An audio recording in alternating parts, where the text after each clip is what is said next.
ओम नमस्कार सभी को। मैं स्वामी बुद्धदेव पतंजलि योगपीठ हरिद्वार से। आज विश्व में अगर सबसे ज़्यादा लोग पीड़ित है तो वो है डायबिटीज़ से।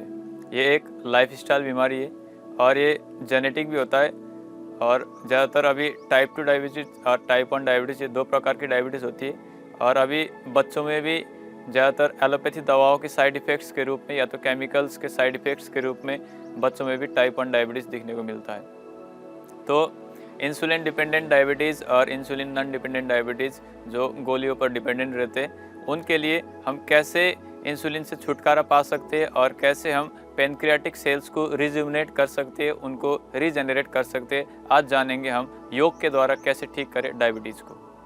तो आइए सबसे पहले हम कौन कौन सी आसन करते हैं डायबिटीज़ के लिए। सबसे पहले हम शुरू करते हैं मंडूकासन से। तो सबसे पहले हमें वज्रासन में बैठना है, घुटने को मोड़ करके। और वज्रासन में बैठने के बाद दोनों हाथ के अंगूठों को अंदर की तरफ करके मुट्ठियाँ करनी है और इस मुट्ठी को अपनी नाभि के राइट और लेफ्ट साइड में रखना है और श्वास को छोड़ते हुए आगे झुक जाना है। मंडूकासन के एफिकेसी को बढ़ाने के लिए हम मंडूकासन के साथ साथ कपालभाति का अभ्यास कर सकते हैं। प्रति सेकंड 1 स्ट्रोक कपालभाति का अभ्यास करने से हेपेटोसाइट्स यानी कि जो लीवर के सेल्स होते हैं वो अच्छे से स्टिमुलेट होते हैं और बाइल सिक्रीशन अच्छे से होने लग जाती है।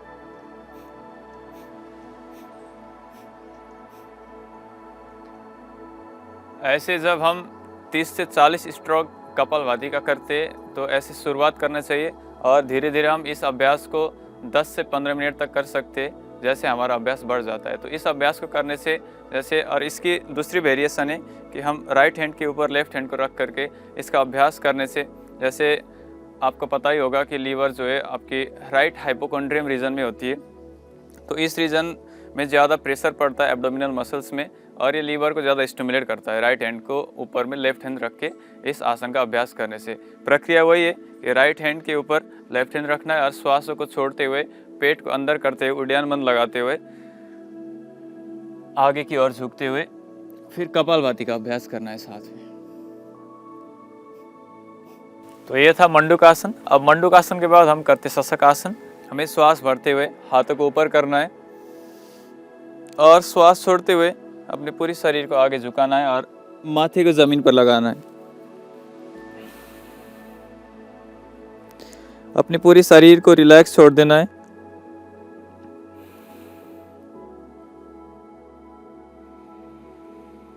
इसमें भी हम कपालभाति का अभ्यास कर सकते हैं साथ साथ में।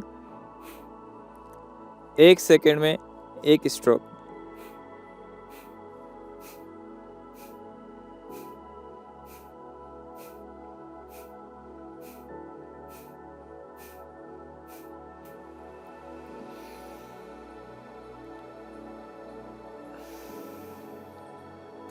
तो ये था शशकासन। अब इसके बाद हम करते वक्रासन का अभ्यास। पहले हमें दंडासन में बैठना है। दंडासन में बैठ करके अपने दाएं पैर को घुटने तक मोड़ करके लेके आ जाएं और अपने बाएं हाथ को घुटने को क्रश करते हुए अपने लेफ्ट पैर के घुटने को पकड़ लें और पीछे की ओर मोड़ लें। अपनी गर्दन को पीछे की ओर मोड़ करके देखें पीछे की ओर। इस अभ्यास में भी हम कपालभाति का अभ्यास कर सकते हैं।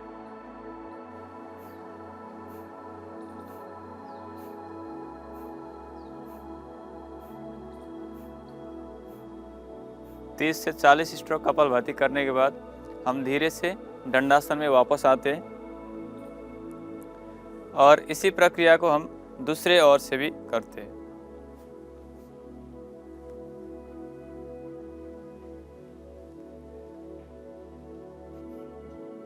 फिर श्वास प्रश्वास को सामान्य गति में लाते हुए आराम से हम वापस दंडासन में आते हैं। यह था वक्रासन का अभ्यास। अब वक्रासन के अभ्यास करने के बाद हम अर्धमच्छिंद्र आसन का अभ्यास करते हैं। ये साइड ट्विस्टिंग पोज है, इसलिए ये साइड ट्विस्टिंग पोज डायबिटीज़ के लिए अति लाभदायक होता है।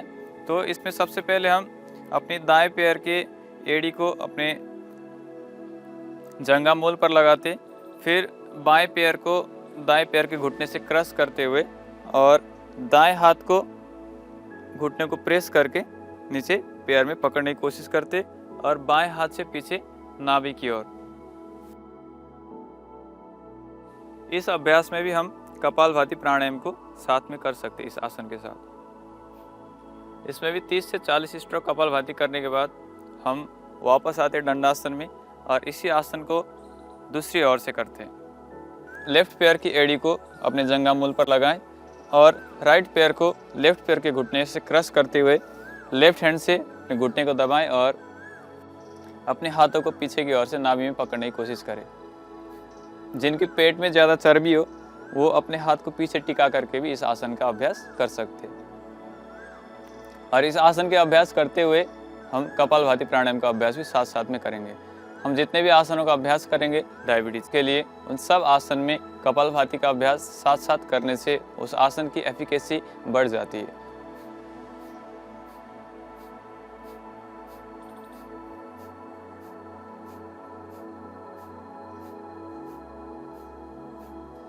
ऐसे 30 से 40 स्ट्रोक कपालभाति के बाद फिर से हम वापस आते दंडासन में।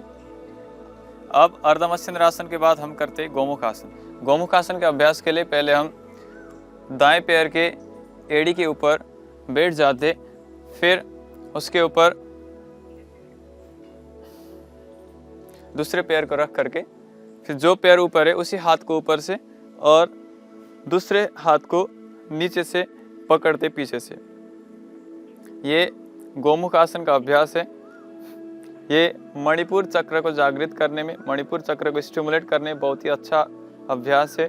साथ ही साथ ये लीवर के सेल्स को स्टिमुलेट करता है और आपको जैसे मैंने बताया था कि वाइल डक्ट, जिससे वाइल जूस की सिक्रीशन होती है, जो लीवर में प्रोडक्शन होता है वाइल जूस, उसको सिक्रीट करने के लिए वाइल डक्ट से होकर के गुजरती हुई फिर स्मॉल इंटेस्टाइन तक जो रास्ता जाता है वो सिक्रीशन में स्टिमुलेट होता है गोमुख आसन के अभ्यास से। इस गोमुख आसन के अभ्यास में भी हम कपालभाति प्राणायाम को साथ में करते हैं।